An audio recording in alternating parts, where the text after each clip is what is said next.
नमस्कार साथियों, मैं विजयपाल बौद्ध और आज हमारे साथ लपुत साक्या जी जुड़े हुए हैं और एक और हमारे नए सर जुड़े हुए हैं जिनका नाम रघुवीर कुमार है। हाँ तो सर, आज जो हम बात करने जा रहे हैं वो जातीय जनगणना को लेकर होने वाली है। सर, जैसा कि आज से 150 साल पहले अंग्रेजों ने इस भारत में जातीय जनगणना कराई, ओबीसी को आर्टिकल 340 दिया। तो आज जो इस देश के प्रधानमंत्री खुद को ओबीसी का कहते हैं और वो इस देश में जातीय जनगणना के ऊपर कुछ भी नहीं बोलते हैं, यानी क्यों नहीं करा रहे हैं जातीय जनगणना, तो इसके ऊपर आप क्या कहना चाहते हैं?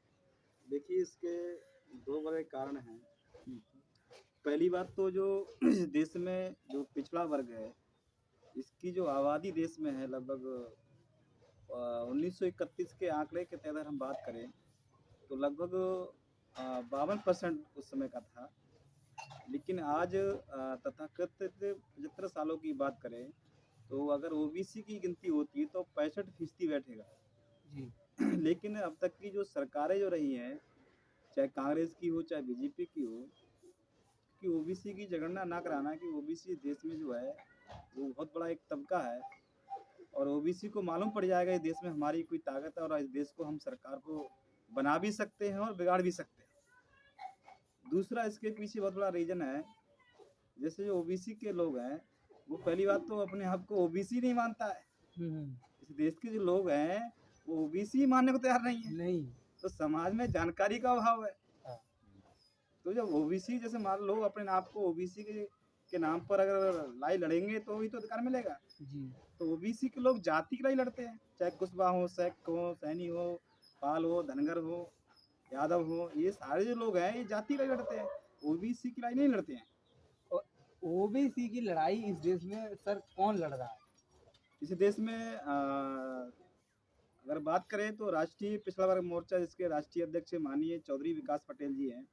जी। तो उनके द्वारा अभी 2 बार ओबीसी के मुद्दे को लेकर भारत बंद भी किया गया था। जी। और अभी जो नगर निकाय चुनाव में ओबीसी का आरक्षण था 0 कर दिया गया था। तो उनके द्वारा हाई कोर्ट में और पूरे उत्तर प्रदेश को बंद भी किया गया। जी। तो उनके केस के अनुसार वो फिर उन लोगों को मजबूरी में सरकार को झुकना पड़ा और फिर वो केस जो ओबीसी का 52% रिजर्वेशन था उसको लागू करना पड़ा। तो इसकी लड़ाई जो चौधरी विकास पटेल जी हैं और वही लड़ाई लड़ रहे हैं। तो आप इस वक्त आप देख रहे हैं, तो जैसे कि इस वक्त इस दौर में ओबीसी के सबसे बड़े नेता चौधरी विकास पटेल हैं आपके मुताबिक। जी।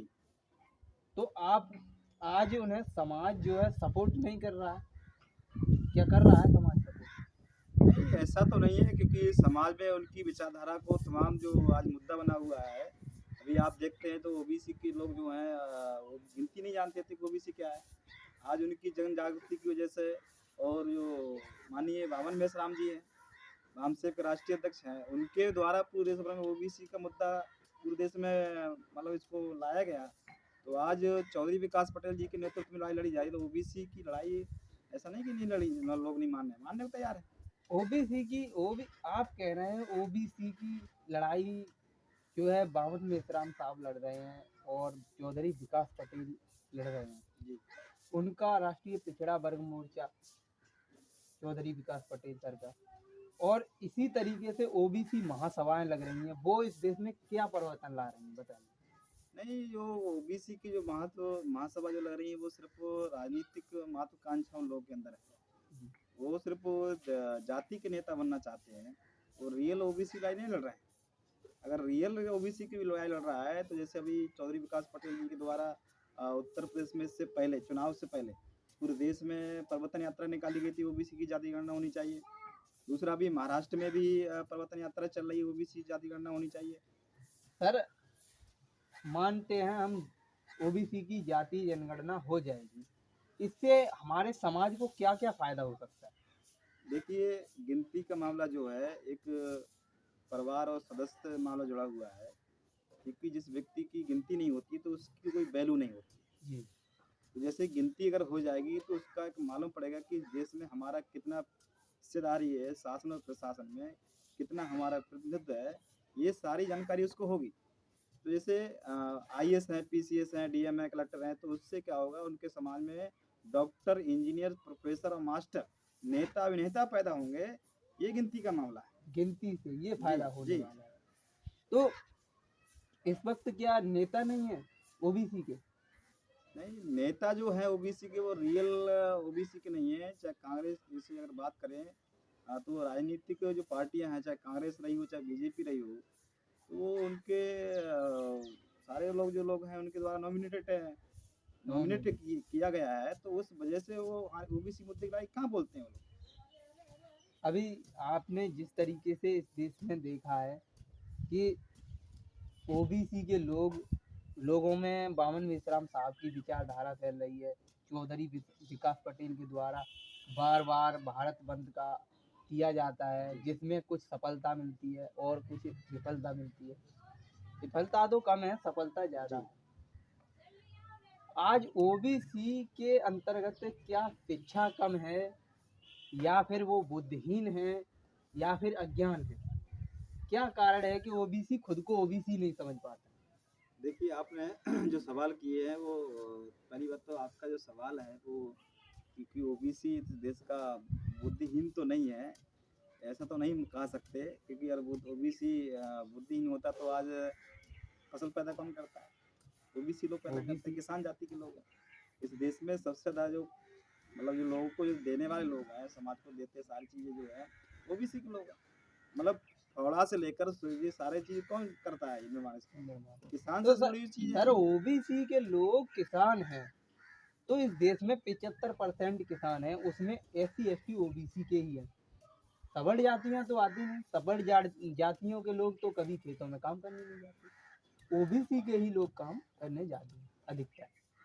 अभी जो कुछ दिनों पहले देश में आंदोलन चला था, जिसमें 700 किसान मारे गए, वो ओबीसी के ही लोग मारे गए या फिर अदर जातियों के भी लोग मारे गए? नहीं, उसमें ज़्यादातर अगर देखिए तो उसमें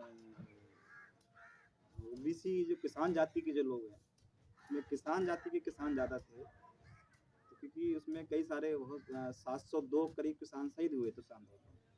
वो 150 वर्ष से ज़्यादा अधिक चला आंदोलन वो।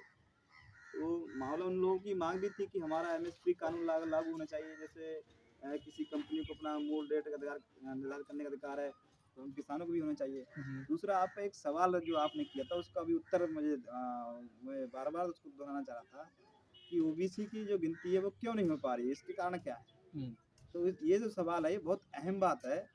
ओबीसी की गिनती इसलिए नहीं हो पा रही है क्योंकि मैंने कहा जो सरकार रही है, चाहे हाँ, कांग्रेस और बीजेपी की, और वर्तमान की अगर बात करें तो भारत का जो प्रधानमंत्री अपने आप को ओबीसी कहते जी, हैं, ओबीसी कहते हैं वो कि हम ओबीसी के, लेकिन वो गिनती नहीं कराते। जैसे चाहे अब जैसे मान लो सरकार जो है अभी पेड़ पौधे की गिनती होती है, पशु पक्षियों की गिनती होती है, तितलियों की गिनती होती है, यहाँ तक कि हिजड़ों की और कुत्तों की गिनती भी होती है, लेकिन जो हम 52% ओबीसी के लोग हैं उनकी गिनती नहीं होती है। और नरेंद्र मोदी अपने आप को ओबीसी कहता है। तो जो नरेंद्र मोदी जो हैं वो जो हैं वो नॉमिनेटेड प्रधानमंत्री हैं। वो मतलब कि उस सरकार के जो द्वारा नॉमिनेटेड जो चलाने वाले हैं वो मोहन भागवत की उनके हाथ में कमान है। आपका मतलब सरकार जो, यानी कि जो रियल प्राइम मिनिस्टर हैं वो इस देश में अभी वो मोहन भागवत हैं हाँ, और क्या। डायरेक्टली? और क्या। कैसे हो सकते हैं सर ये? क्योंकि जब 2014 में जब प्रधानमंत्री नरेंद्र मोदी बने थे तो पूरा सारा का सारा मंत्रिमंडल लेके वो सारे जाके वो उस समय आरएसएस के इसमें जाके शरणागत हो गए थे। हम्म, मोहन भागवत के जाके चरणों में शरणागत हो गए। जैसा कि आप देखते हैं इस देश में सर जाति भेदभाव है, इस देश में जाति व्यवस्था जो है वो गलत है या सही है? कितने मायने में सही है? नहीं, जाति व्यवस्था तो पूरी तरह से ही गलत है। कितनी सही है क्या करता है, इसका पैमाना ही नहीं है। जाति व्यवस्था जो है वो होनी नहीं चाहिए। जाति जो होती है वो जानवरों में होती है, इंसानों में होती नहीं। अब जैसे डॉक्टर बाबा साहब अम्बेडकर कहते थे कि जाति जो है वो हमारी मूल पहचान नहीं है, ये दुश्मनों के द्वारा दी हुई पहचान है। क्यों दी? हमको दीर्घ काल तक गुलाम बनाए रखने के लिए दी हुई पहचान है। ये हमारी पहचान नहीं है। सर, जिस तरीके से ओबीसी के अंतर्गत बताया जाता है कि 3,447 जातियां आती हैं, इतना ही लगभग जातियों से ओबीसी का क्या घाटा हो रहा है? ओबीसी को जाति व्यवस्था जो ब्राह्मणों के द्वारा फैलाई गई है, इससे क्या घाटा हो रहा है ओबीसी का? जाति व्यवस्था से ओबीसी इसलिए घाटा हो रहा है क्योंकि जैसे देश में उनके कितने डीएम हैं। अब डीएम बनेगा तो कम से कम डीएम जो होता है एक जिले का मुख्यमंत्री होता है। तो वो सारे के सारे डीएम के अंदर जो जो जो पद पर बहुत जो मतलब विद्वान व्यक्ति माना जाता है डीएम को, हम्म, तो आएगा तो समाज के बारे में सोचेगा वो। तो डीएम उनके परिवार उनके समाज में होनी चाहिए। Doctor, engineer, professor, vice chancellor जो हैं, जब उनके समाज में बनेंगे तो समाज जो है तरक्की करेगा। फिर समाज तरक्की करेगा, देश तरक्की करेगा, जी। क्योंकि ये समाज से जुड़ा हुआ मामला है। हाँ तो ये सारी बातें हैं।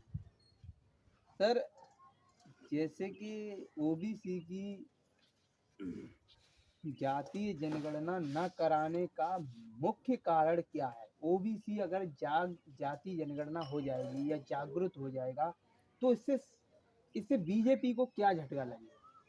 जाति जनगणना हो जाएगी। जैसे उत्तर प्रदेश की अगर बात करें जी। तो उत्तर प्रदेश में जैसे मान लो अगर ओबीसी का हम लोग अगर देखते हैं, राजनीतिक आरक्षण की बात करें तो राजनीतिक क्षेत्र में देखते हैं तो ओबीसी की जनगणना हो जाएगी। तो जैसे ओबीसी को अगर 52% अगर दिया जाता है, 52% मतलब सीट है, जैसे मान लो उत्तर प्रदेश में 403 विधानसभाएं हैं और 52% आधार पर उनको दिया गया है कि आपको 52% के आधार पर आपको आरक्षण दिया जाता है राजनीतिक। तो इस देश के जो उत्तर प्रदेश का जो मुख्यमंत्री कौन बनेगा? ओबीसी का। क्यों बनेगा? क्योंकि सीटें जो हैं वो ज़्यादातर ओबीसी के खाते में आएंगी। तो ओबीसी मुख्यमंत्री बनेगा इस प्रदेश का। तो इस वजह से ओबीसी को निश्चित तौर पे फायदा होगा और वो खुद ही तय करेगा। कांग्रेस और बीजेपी तय नहीं करेगी, वो खुद ही तय करेगा कि कौन देश का मुख्यमंत्री होना चाहिए।